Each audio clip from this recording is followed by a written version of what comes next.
Доброе утро всем, кто начинает свой день вместе с программой «Утро Якутии» на телеканалах «Якутия-24» и МВК «Саха».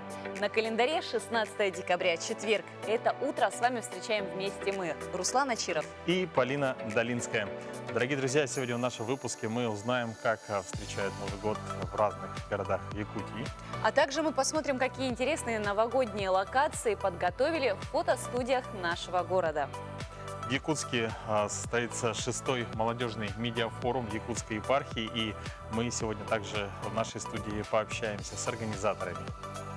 Ну а также узнаем, какой чай подходит в эти новогодние праздники. И прямо в нашей студии вместе с экспертом приготовим согревающий напиток. Ну и напоминаем, друзья, что мы работаем в прямом эфире. Номер нашего WhatsApp 8 914 273 44 88. Рассказывайте, как проходит ваша рабочая неделя. Делитесь своим настроением, есть ли оно у вас новогоднее, какие у вас планы на эти выходные и успели ли вы уже купить своим родным и близким новогодние подарки. Ну а сейчас настало самое время узнать, какая погода за окном. По данным Якутского гидрометеоцентра, в 6 часов утра температура воздуха в центральных районах составила минус 43, минус 42. В заречной группе 37-48 градусов мороза. В южных в это утро в Алдане минус 32, в Нерюнгри минус 37, а в Вилюйской группе 32-38 со знаком минус.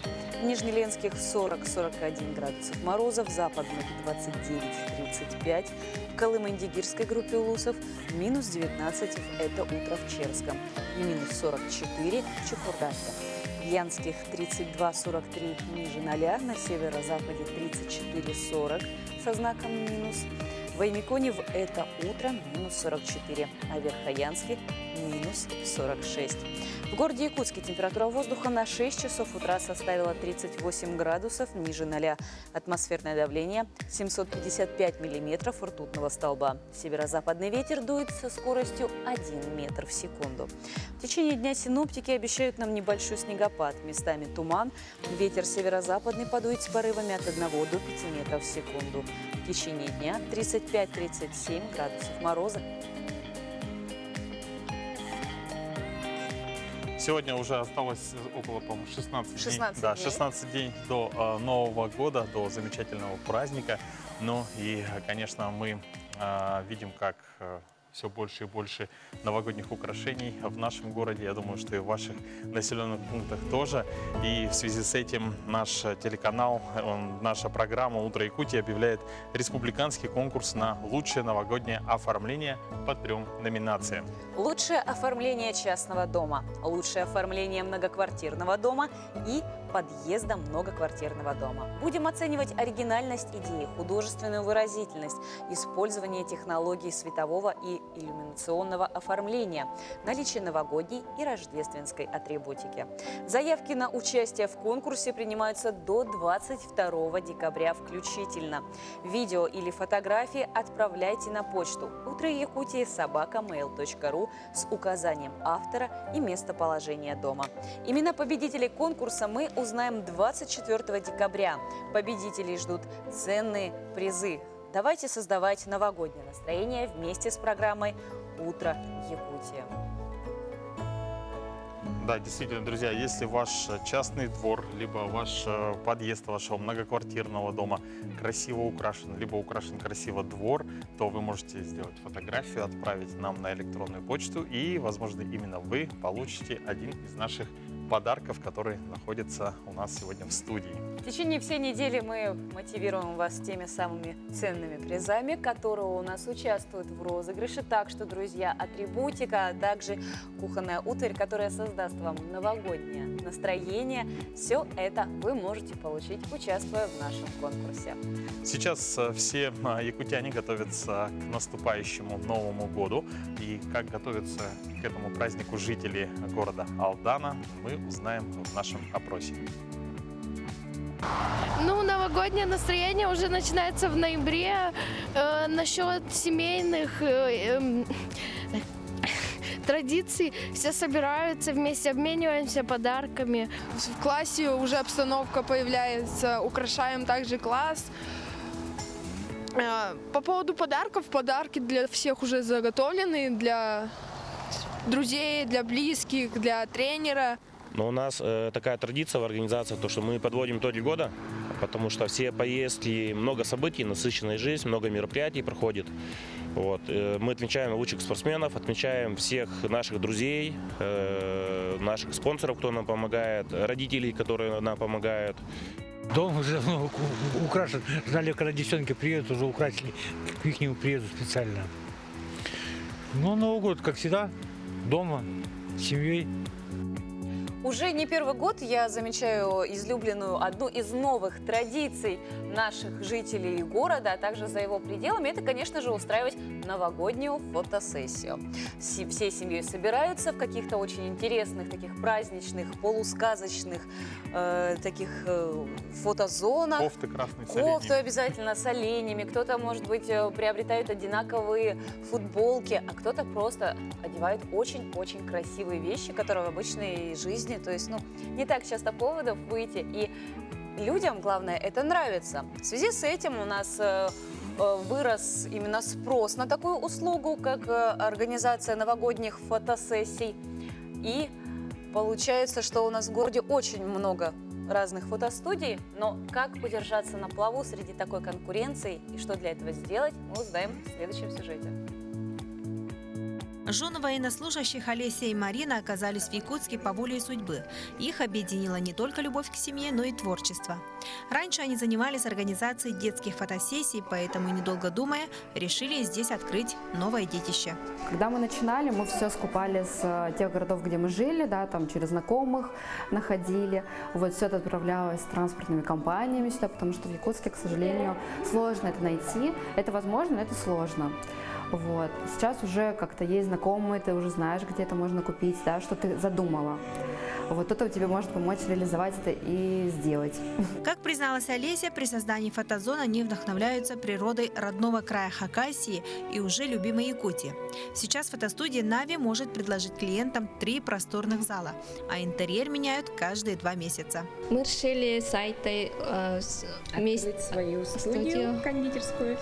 И вот готовимся к новогодним праздникам, к Новому году. В наше время, да, все делается через Инстаграм, а через Инстаграм надо красивые фотографии, сделать контент. Поэтому вот и заодно сделать новогодний ассортимент. Решили прийти и нанять профессионального фотографа в красивой студии. Основная фишка студии – панорамные окна с прекрасным видом на Зеленый луг. С профессиональной точки зрения это дает больше дневного и естественного света. Я заметила, что очень много фотостудий, да, с обычным интерьером. Вот. Наша изюминка – это вот такая сказка, волшебство, что-то необычное. В том году у нас была такая необычная зона в виде леса. И у нас до сих пор приходят клиенты, такие: у вас такая фотозона была классная. Прям вот я думаю, что многим не хватает вот этого, потому что сейчас люди молодцы, они дома ее очень украшают красиво, заказывают дизайнеров. То есть интерьером ты уже не удивишь. Стоимость услуг студии зависит от сезона и тематики. Еще одна особенность фотостудии – это возможность предоставить рабочую площадку для фотографов и визажистов. Я начинающий фотограф. Хорошо, что у нас в городе есть такие фотостудии, которые предоставляются по приемлемой цене, предоставляют техники, оборудование и красиво оформленные студии. Очень удобно, приятно и красиво. Студию можно использовать не только для фотосессий, но и для проведения видеосъемок. Например, телеэфир, девичник, сборы невесты, презентации. Сложности у владельцев «Нави», как в принципе и других предпринимателей, возникли во время пандемии. А открытие такого бизнеса – довольно рискованное дело. Любой бизнес – это трудно. Как удержать? Это хорошая реклама, это партнерство с другими компаниями, блогерами, вот, коллаборации различные. В этом деле нужны не только финансы, важно любить то, чем занимаешься, быть креативным, трудолюбивым, стрессоустойчивым, а также уметь грамотно общаться с клиентами, считают создатели студии. А в планах у «Нави» расширить прокат костюмов и полная переделка интерьера. Оксана Устинова, Семен Афанасьев, Якутск. Ну что, дорогие друзья, к новогодним праздникам Государственный цирк Республики Саха-Якутия готовит шикарное представление. Ну а как встречают утро английские скакуны в Государственном цирке, мы увидим в следующем сюжете. Рабочий день цирка начинается в 7 часов утра. В это время дрессировщики и ассистенты отправляются к своим животным. Каждое утро Михаил подготавливает лошадей. Огромные глаза, бахрома ресниц и непростой характер. Английский чистокровный скакун Айхал самый старший, ему 15 лет. С удовольствием проходят утренние процедуры, ведь он получит любимое лакомство – вкусную морковку. Репетиция начинается с чистки копыт лошадей и гривы. И мойки лошадей. Сегодня, впрочем, как и обычно, на манеже цокот копыт. Чистокровные скаковые, как на подбор. Статные, с блестящими гривами, горцуют по кругу. Кажется, вот-вот у них вырастут крылья. Английские скакуны Айхал, Нафаня, Тор и Бомбардир шагом, рысью и галопом оттачивают свою технику. В цирке, как и в спорте, ни дня без тренировок, особенно в пандемию. Дрессировщики отмечают, перед каждой репетицией лошадь нужно хорошо погонять, она должна хорошо пробежаться, размять свои мышцы. И каждое животное, кстати, участвует в разных номерах, поэтому дрессировщик работает с каждым по отдельности. Тренировка лошадей занимает очень много времени, отмечает опытный дрессировщик Мария Катакова. А у него их 6. 4 скакуна, якутская лошадь и 1 пони. А после обеда она дрессирует собак, хасок и маламутов. Репетиция идет в бешеном темпе, но опытный дрессировщик полностью управляет скакунами. От синхронности лошадей зависит не только красота трюка, но и безопасность. Очень любят общение, сам факт движения для лошадей – это очень важно. Поэтому у них веселое новогоднее настроение. Выступать они полностью готовы, поэтому сейчас мы только оттачиваем свои навыки. Талантливые скакуны вместе выполняют сложнейшие трюки с красивыми названиями «балансе», «пассаж». И у каждого свой особый характер. Привезенный из Канады Тор уверенный и сильный, Бомбардир харизматичен, но пассивен, скакун Нафаня боязлив, но старателен, а горцующий пони может легко встать на дыбы и кого-нибудь укусить за гриву. Но благодаря опыту дрессировщика горделивые красавцы с улыбкой горцуют по манежу.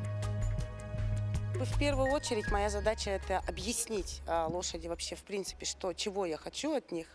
Начинаем с буквы А, как говорится, с начала алфавита, а потом заканчиваем буквой Я. Но если лошадь понимает, что я от нее хочу, она это делает с удовольствием и довольно-таки стабильно и с большой отдачей.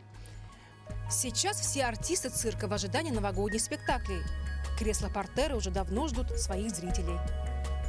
На Новый год мы готовим увлекательное новое представление с разными животными, с лошадьми, с собаками, с маламутами, с оленями. То есть, новое шоу будет довольно-таки грандиозным, скажем так. Дрессировщик Мария отмечает, лошади – социальные животные, и поэтому они скучают по аплодисментам, смеху и музыке. Чтобы им было не так обидно, по утрам, когда проходят репетиции, у манежа собираются сотрудники цирка и аплодируют четвероногим артистам. Ирина Григорьева, Григорий Николаев, Якутск.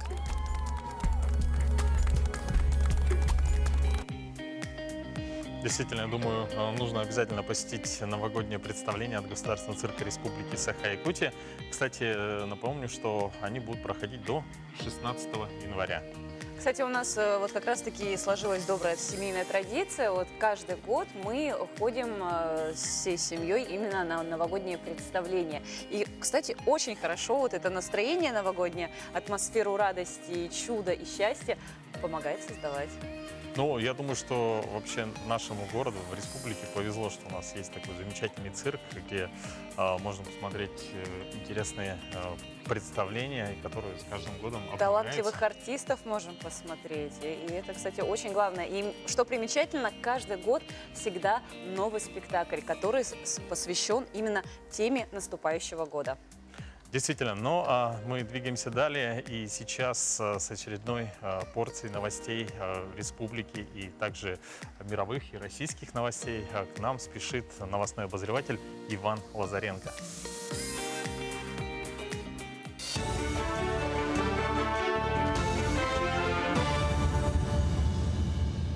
Доброе утро, коллеги. Доброе утро, Якутия. В эфире новости.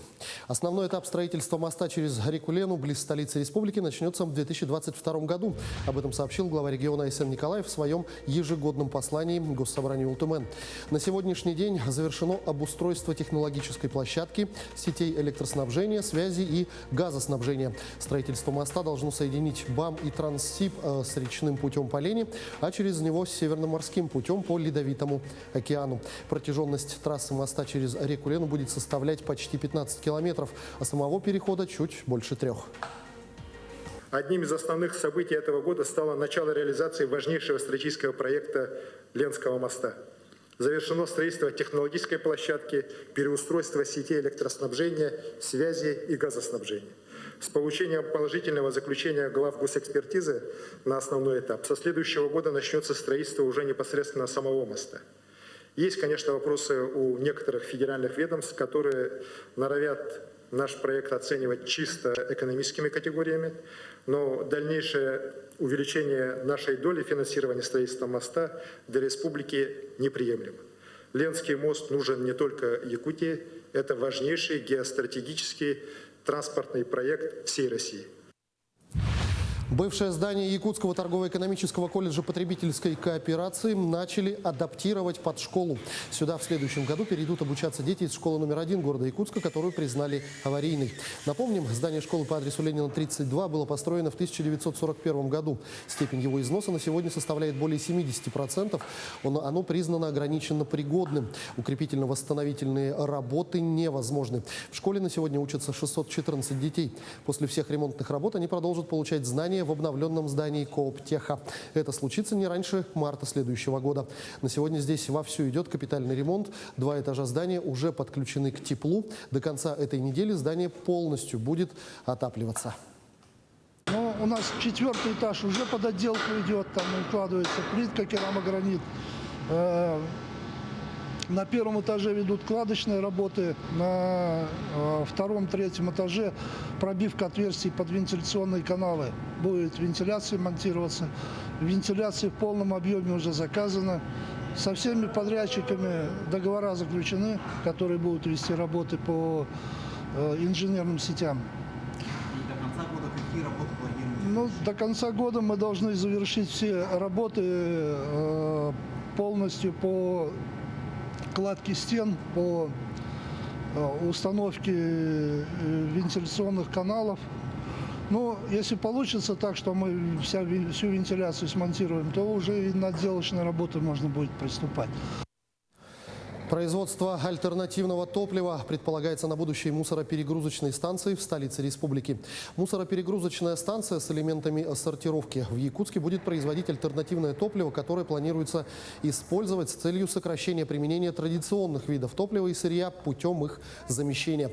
Производство альтернативного топлива составляет 20% от общей массы поступающих твердых коммунальных отходов. Отмечается, что станция в целом позволит обрабатывать порядка 36% поступивших твердых коммунальных отходов, а в дальнейшем до 50%.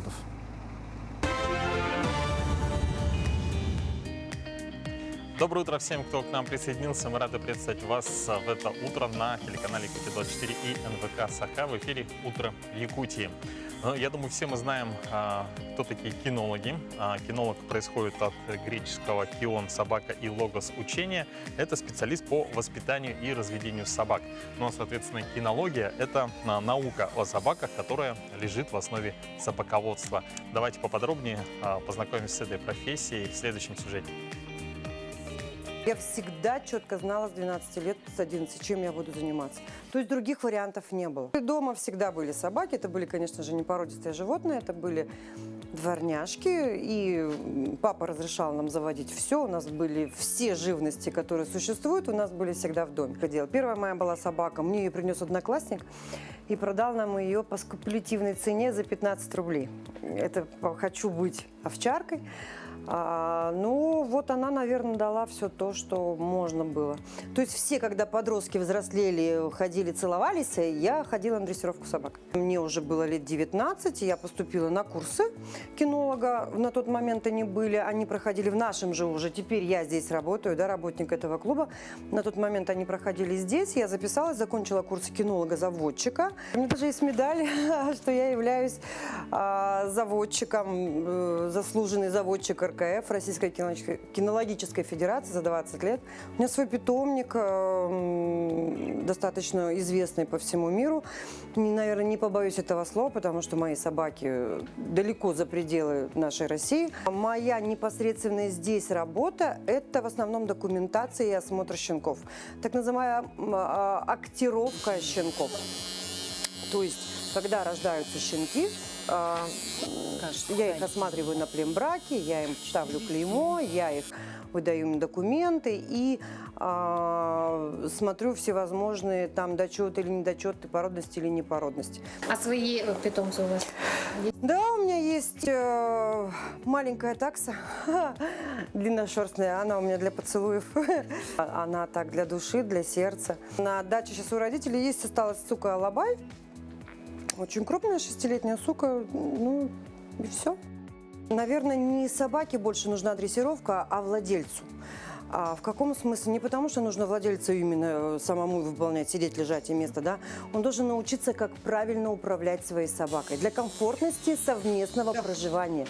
У них там любовь, у них переходный возраст, у них гормональный взрыв, у них там все бывает, как у людей, как у детей. Совершенно все разные. За столько лет не встречала и ни одной собаки, которая была бы похожа. Это призвание.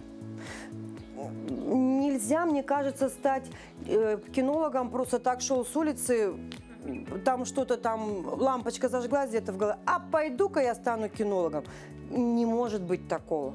Как-то я сыну пела в ванной, простите за подробности, да, и он мне сказал, что мама, не надо тебе петь, держать поводки у тебя получается лучше. Вот так что держать поводки у меня точно получается лучше.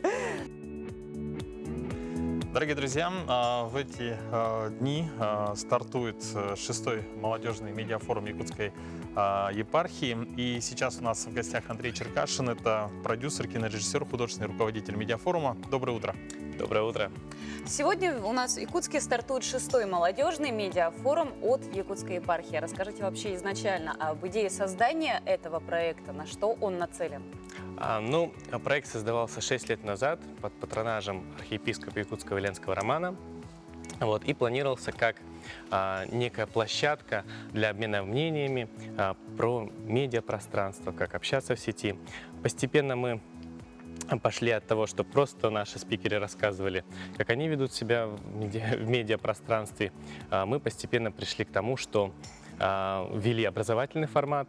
И сейчас у нас форум — это как такой мини-курс по киносозданию, по созданию новостных сюжетов, который перешел впоследствии в некий конкурс, в котором ребята за 3 дня у нас успевают научиться снимать маленькие короткометражные фильмы.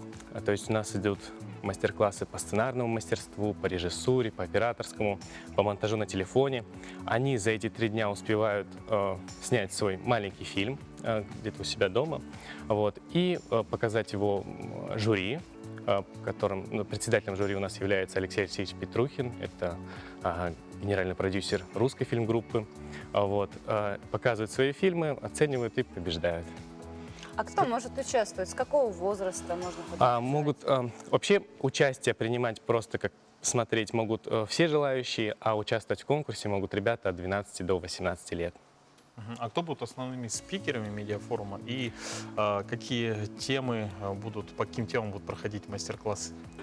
Как раз у нас из новых будет мастер-класс по дизайну костюма, потом по звукорежиссуре, и, конечно, стандартный набор: сценарная, режиссура, монтаж.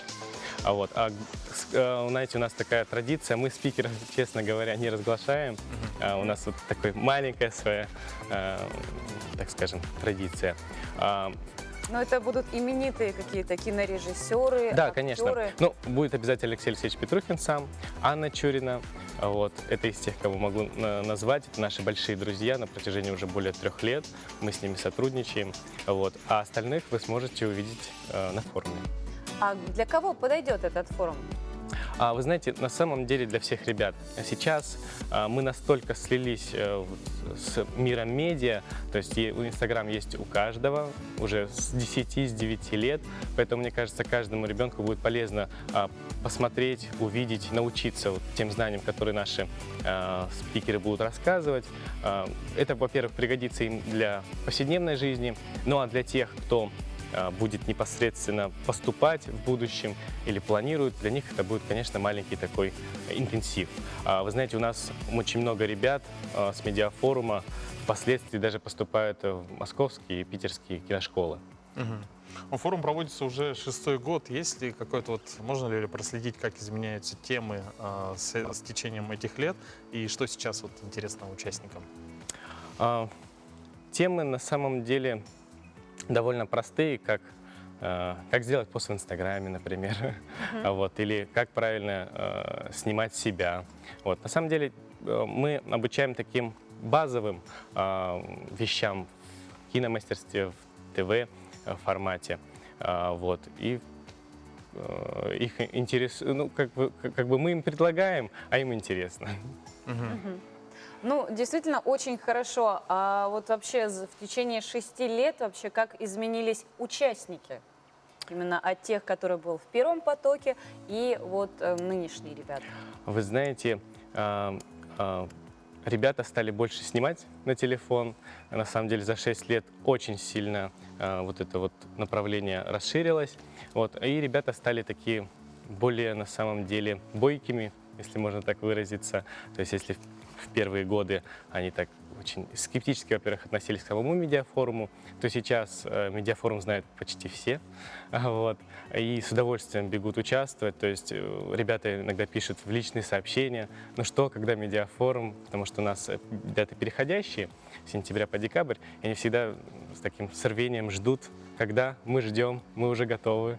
Но сейчас активно развивается социальная сеть TikTok, где также нужно действительно очень интересные видео, они как раз-таки залетают в топ, на которых потом можно и монетизировать. Это вроде кривляние на камеру.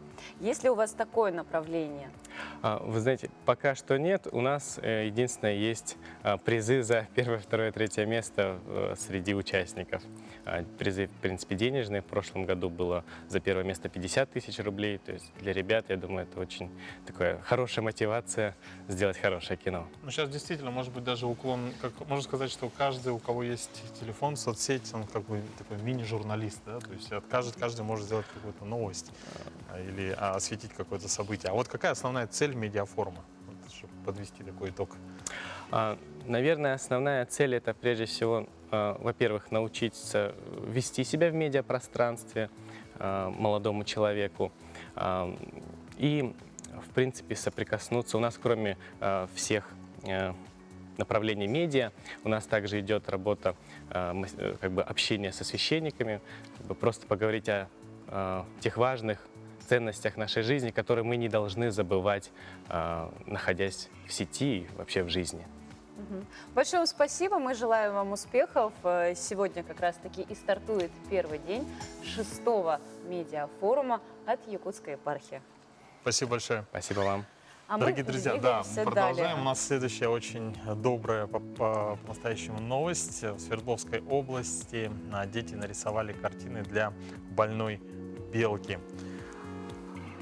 Белку спасла воспитательница детского сада. Эта белка сильно пострадала в драке. Дети поддержали животное рисунками. В ветеринарной клинике рассказали, что белка поступила к ним экстренно с выраженным болевым синдромом. Когда белку забирала временная владелица, она принесла в клинику рисунки и поделилась пожеланием скорейшего ей выздоровления.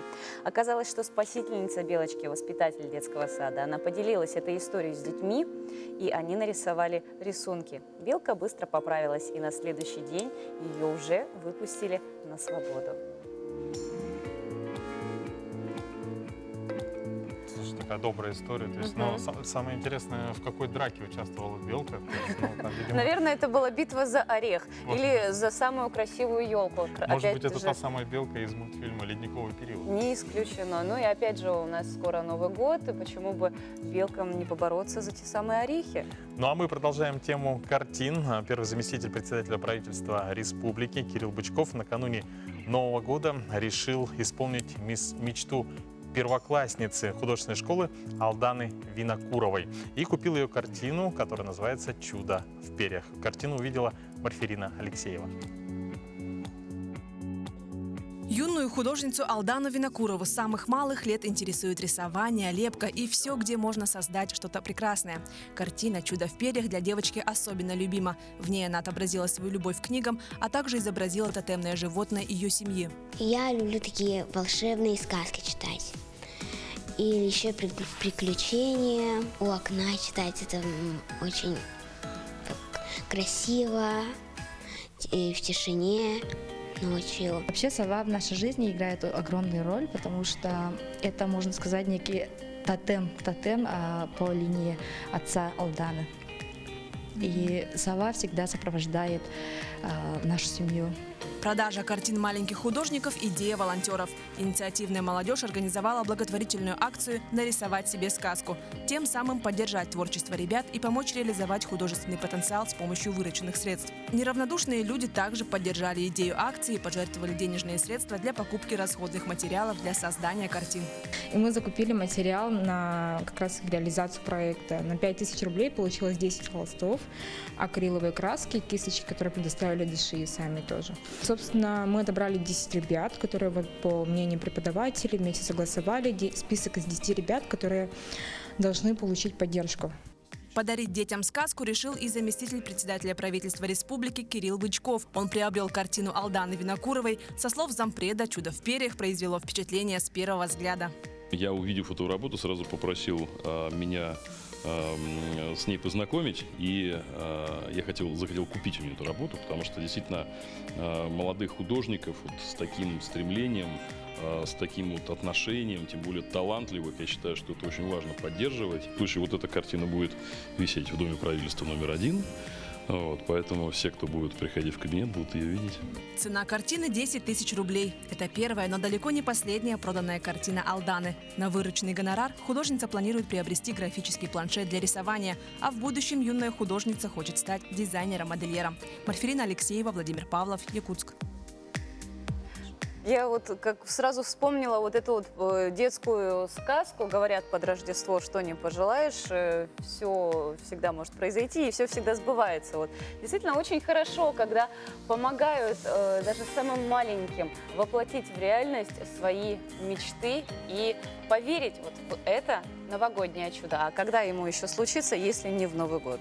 Действительно, но я думаю, что Алдана надолго запомнит это событие, и эти предновогодние дни, конечно же, будет вспомнить всегда с теплотой. Ну а также это будет очень хорошая дальнейшая ее мотивация. Кстати, Руслан, я хочу тебе загадать загадку. Скажи, как ты думаешь, что общего у картофельных чипсов, фруктов и сыра? Ну, может быть, то, что картофельные чипсы могут быть со вкусом сыра и, может быть, со вкусом некоторых фруктов. Вообще, на самом деле, даже просто если эти 3 ингредиента представить, мало чего общего. Но не в этот день, не сегодня, не 16 декабря. Потому что, когда еще отмечать день, когда можно любой абсолютно продукт обмакнуть в шоколад. Потому что сегодня, 16 декабря, отмечают день, который называется National Chocolate Covered Anything Day, что переводится как День еды, покрытый шоколадом. А шоколадом может быть покрыто абсолютно все. И картофельные чипсы, и сыр, и клубника, и фрукты. Вот такие интересные события. Ну а какие еще даты связаны с сегодняшним днем? Давайте посмотрим далее.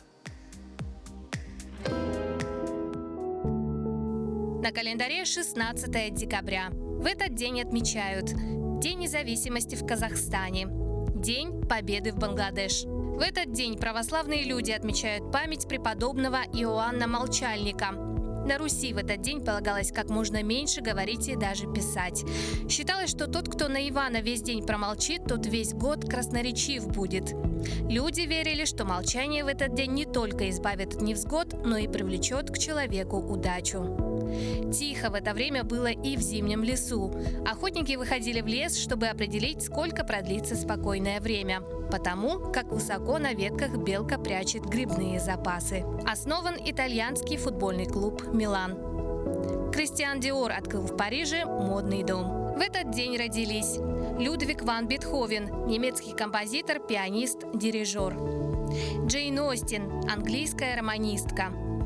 Василий Кандинский, русский живописец, один из основоположников абстракционизма. Галина Бениславская, советская журналистка, друг и литературный секретарь Сергея Есенина. Светлана Дружинина, советская и российская актриса, режиссер, сценарист, народная артистка России. Бенни Андерсон, шведский композитор, музыкант, продюсер, участник группы «Абба». Юрий Николаев, советский и российский телеведущий, актер, народный артист России. Анфиса Резцова, советская и российская биатлонистка и лыжница, трехкратная олимпийская чемпионка. Именины сегодня отмечают Андрей, Гавриил, Георгий, Ефрем, Иван, Николай и Федор.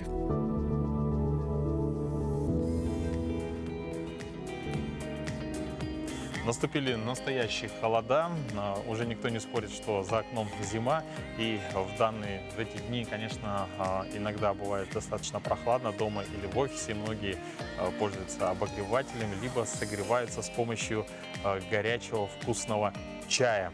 Но побольше, конечно же, чем больше чая, тем лучше, еще в большой чашке с лимоном. Да, друзья, это, по-моему, самый зимний напиток. Ну, я так раньше считала, что чаем почему бы не согреваться зимой? Но, оказывается, есть летние чаи, охлаждающие чаи, сладкие и разных других вкусов. Вот об этом мы сегодня и поговорим подробнее с нашим гостем. Лазарь Иванов, управляющий чайного бутика. Доброе утро. Доброе утро. Доброе утро. Вот вы пришли, сразу мы все видим, не с пустыми руками. Да, Расскажите, пожалуйста, какие сорта чая вы принесли?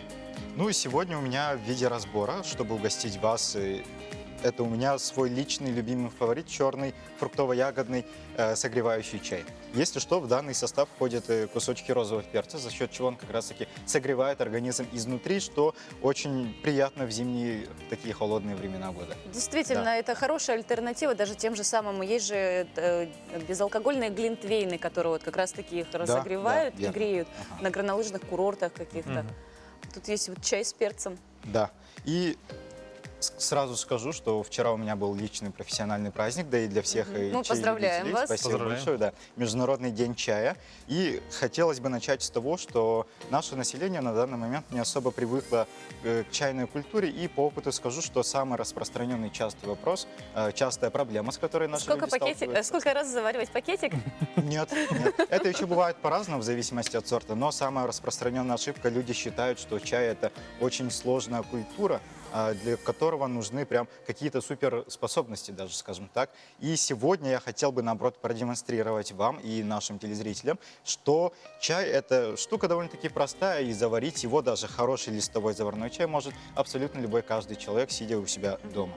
И вот в виде Расскажите, примера. пожалуйста, вот вы принесли с собой 3 сорта чая. Да. Чем да. они друг от друга отличаются? Потому что, ну, люди, которые чаем не интересуются, они знают чай черный, зеленый, ну и, может быть, каркаде. А чаев-то более 1000 наименований. Да, верно, но сегодня я принес вам 3 разных вида метода заваривания чая. Получается так. Первый – это у нас развесной вид, который заваривается, соответственно, в чайнике. Сегодня я вам принес вариант French Press. Это одна из разновидностей, где можно заваривать чай. Второй вариант – это специальные фильтр-пакеты. Наверное, вы уже замечали, что в таких фильтр-пакетах подают обычно в заведениях, в ресторанах и так далее.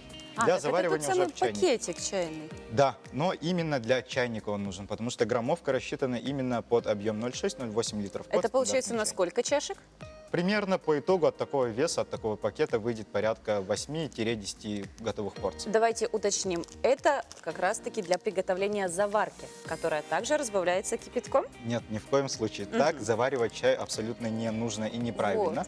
Потому что, когда мы делаем крепкий густой настой, то и потом уже пытаемся разбавить его горячей водой, мы полностью теряем тот изначальный букет вкуса, который был заложен в тот или иной купаж. Поэтому так делать совершенно не стоит. Ну, для заваривания хорошего чая нужно придерживаться 3 основных моментов. В первую очередь это граммовка. Можно это даже на глаз определить и на бытовом таком уровне. Температура воды, потому что она может быть разной в зависимости от сорта чая. Черный это зеленый, улун или пуэр. И самое главное, время выдержки. Вот как раз-таки с этим основное количество, большинство людей и ошибается. Вот. И третий вариант заваривания – это у нас пакетированный, но пакетированный в хорошем виде чай получается. Не идет в сравнении с каким-нибудь масс-маркетом, потому что здесь можете заметить правильную форму треугольника, которая нужна для того, чтобы чайный лист хорошо и широко раскрылся. Тем самым он как раз-таки будет способствовать хорошей вкусопередаче в первую очередь. То есть пакетированный чай бывает и хороший, да? Да, само собой. И если рассматривать пакетированный вариант как для более удобного заваривания на рабочем месте, где-нибудь в гостях и так далее, то лучше, конечно, присмотреться к варианту пирамидок, потому что именно сама форма пакета, она благоприятно способствует к завариванию чая. Допустим, если мы заварили чай, то можно ли пить его в течение всего дня? Или вот он пока горячий? Рекомендуется сухие листья, то бишь влажные листья после заваривания оставлять не более 6 часов. Но по опыту скажу, что хорошего именно качества чая можно еще и подольше держать. Что значит влажные листья? Сначала их нужно обработать? Нет, получается, мы сейчас заварили, и по цвету настоя я могу определить, что чай уже готов, хотя, дорогие зрители, желательно придерживаться таймера или каких-нибудь временных таких штук.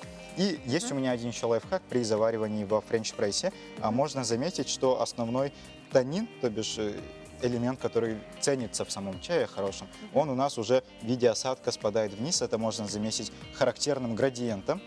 И для того, чтобы его перемешать, не надавливая на чайные листья, можно просто пресс поднять наверх. Но ни в коем случае во время заваривания во френч-прессе не стоит надавливать на чайные листья, дабы не выжимать лишний чайный сок. Ее наоборот выдавливаешь. Я думаю, выжать последние все там до капли.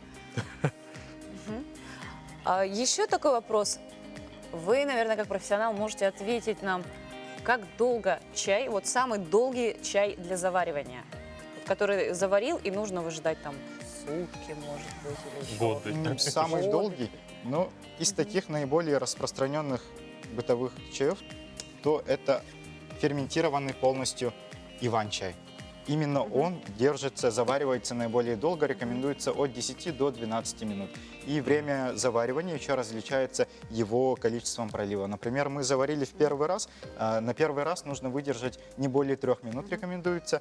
И затем уже вот эти вот как раз-таки влажные, те самые чайные листья, можно будет повторно заварить, вплоть до 4, 5, 6, 12 и так далее раз, в зависимости от сорта чая. Иван-чай – это, в принципе, доступный для нас, для жителей Якутии продукт. Мы как раз-таки поговорим об этом более подробно, но сейчас мы на некоторое время прервемся, а потом продолжим нашу чайную церемонию. Да, действительно, буквально после небольшой паузы мы попробуем тот чай, который принес нам наш гость. По его словам, он согревающий. Мы это проверим. Но пока прервемся на небольшую паузу.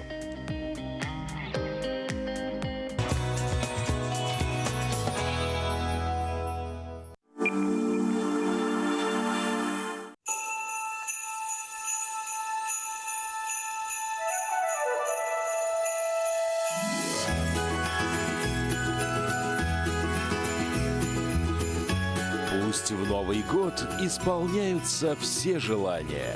НХЗ Групп всегда с вами.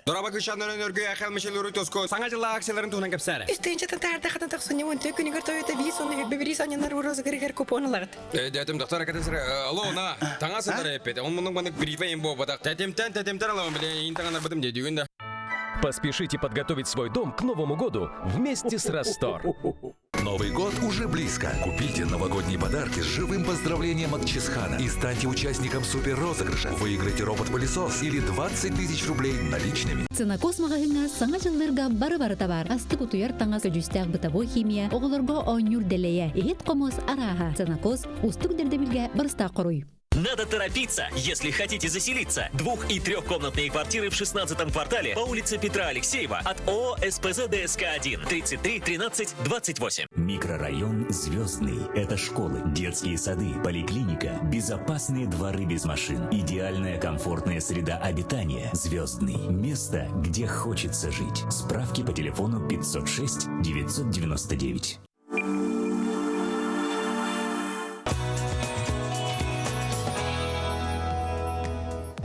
Но мы продолжаем. Лазарь Иванов у нас в гостях, управляющий чайного бутика. Мы разговариваем о чаях. Да, и, кстати, прямо сейчас мы выбираем тот самый чай, который подойдет нам для вот этих новогодних праздников, который поможет нам согреться нашей зимой. Да, и как раз-таки сегодня в студию я принес в виде одного из вариантов, тоже черный фруктово-ягодный согревающий чай. Вообще, по цвету он совсем далеко не черный, вот в том привычном виде, к которому мы привыкли. Да, потому что в привычном виде люди ошибочно заваривают чай путем густого настоя, прям крутой такой заварки. Да. И делать это ни в коем случае, конечно, не Хотел бы, рекомендуется. обратить еще внимание, что это вы принесли, да, вот эти? Да, да. Они очень интересные, как будто они как с двойным дном. Да, они с двойным стеклом для термокружка. того, чтобы просто рука не обожглась. Но мне кажется, для того, чтобы все вот это знать действительно и привить культуру чаепития, нам нужно, как бы, наверное, с детства об этом рассказывать, потому что мы как привыкли? Самовар, баранки, сапог, все это вот настраивается, все такая долгая традиция, сладенького чего-нибудь достать. А тут, оказывается, одним чаем можно просто Я тебе рекомендую наслаждаться. попробовать. Да, очень вкусный чай. Оно очень вкусно пахнет. Один из моих личных фаворитов на протяжении 3-4 лет точно. И мы сейчас общались во время паузы, вы не рекомендуете класть сахар в чай. Да, потому что Это и не очень нужно с этим сильное- чаем. Ну, кстати, да, вот я чувствую, что Правда, сахар он здесь... и тонизирует одновременно, еще и действительно согревает. Из-за танина он как раз-таки и тонизирует. Танин и теин – это основные вещества, которые ценятся именно в чае. И показатель уровня содержания танина – это прямой показатель хорошего и высокого качества чая. И, например, в тех же самых обыденных, скорее всего, нашим зрителям пакетированных чаях из масс-маркета по официальным исследованиям уровень танина ниже нормы. То бишь пить такие пакетированные чаи – это даже наравне с лапшой быстрого приготовления. Наесться, насытиться можно, но в дальнейшей перспективе он скорее принесет вред, нежели пользу вашему организму. А если пить такие хорошего именно качества чаи, которые можно сейчас в любом месте практически найти, то это, наоборот, даже будет благоприятно способствовать со временем организму и здоровью человека. Большое спасибо вам за такую интересную беседу. Друзья, действительно, переходите на чаи. Это очень хорошая такая альтернатива тем же самым кофе, которые тонизируют. Да, действительно. Ну, а мы переносимся в Петербург. Кстати, благодарим нашего гостя. Большое спасибо. Большое, да. Ну и нашим зрителям, конечно же, желаем пить правильный, вкусный чай, особенно по утрам. Да, а в Петербурге на вокзале сделали платформу 9.3/4, которую описывала в книгах о Гарри Поттере британская писательница Джоан Роулинг. Под табличкой номера платформы лежит тележка с чемоданами, а наверху сидит сова Букля. Создание объекта было приурочено к запуску праздничного поезда «Зимняя сказка», который следует из Санкт-Петербурга в Великий Устюг. Идея принадлежит начальнику Ладожского вокзала. По словам сотрудников, эта инсталляция уже настраивает пассажиров на сказочное путешествие, так как возле этой платформы 9.3/4 происходит посадка детей и взрослых, идущих в гости к Деду Морозу. Да, очень интересная тема. Но я бы не сказал, что я прямо фанат Гарри Поттера, но... Значит, ты не знаешь, какие могут события случиться Дальше. на этой платформе 9.3/4, потому что по задумке, по самой сказке, надо было пройти ровно между платформами 9 и 10, просто на тележке вот, с разбега в стену. Если, нервничаешь, переживаешь. Это был очень хороший совет, который дала мама Рона Уизли, когда Гарри Поттер в первый раз отправлялся в школу Хогвартс. Так, ну это та тема, которую я не могу поддержать, потому что я только один раз смотрел, по-моему, фильм про Гарри Поттера. Вот это хорошее, кстати, предложение тебе на эти выходные, потому что первые две части Гарри Поттера, они как раз-таки передают атмосферу волшебства, Рождества и Нового года, кстати. Лазарь, а вы как относитесь к английскому чаю? Английский чай очень хороший.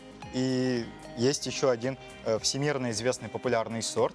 Издавна это уже английский завтрак. Чистый черный, комбинация двух разных сортов из Китая и Индии. И упомянул этот сорт из-за того, что именно этот купаж очень хорошо сочетается именно с молоком. Вот это тот чай, в который можно и нужно добавлять молоко. У Лазаря есть все ответы на любые вопросы, что касается чая. Ну, действительно, это очень хорошо, когда можно на каждый случай подобрать подходящий сорт чая. Ну, а к нам присоединяется наш новостной обозреватель Иван Лазаренко, который расскажет нам о событиях в республике, в России и в мире.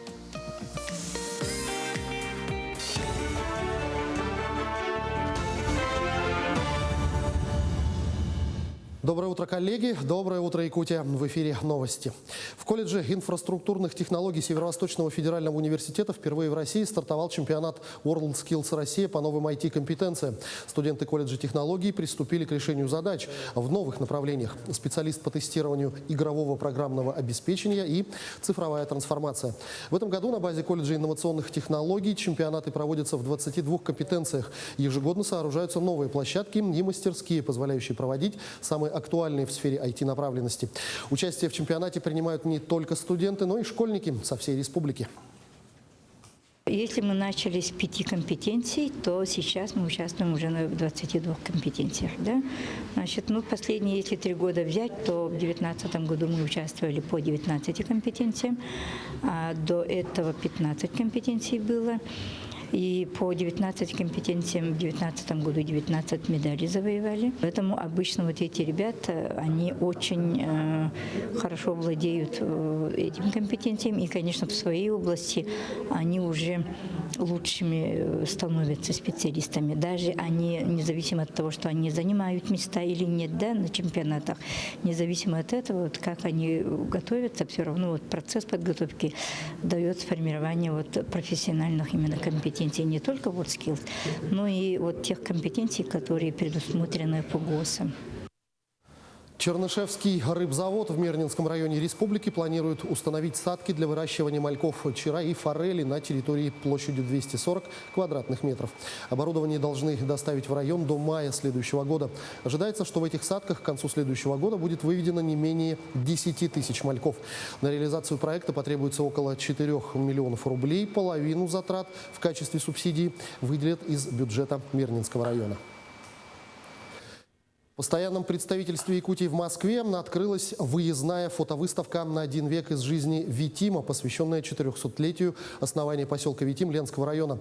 Экспозиция представляет историю первого промышленного поселка Якутии от дореволюционного периода до начала 20 века. Самые ранние изображения, известные со второй половины 19 века, это снимок академика Обручева и фото Ленской пристани.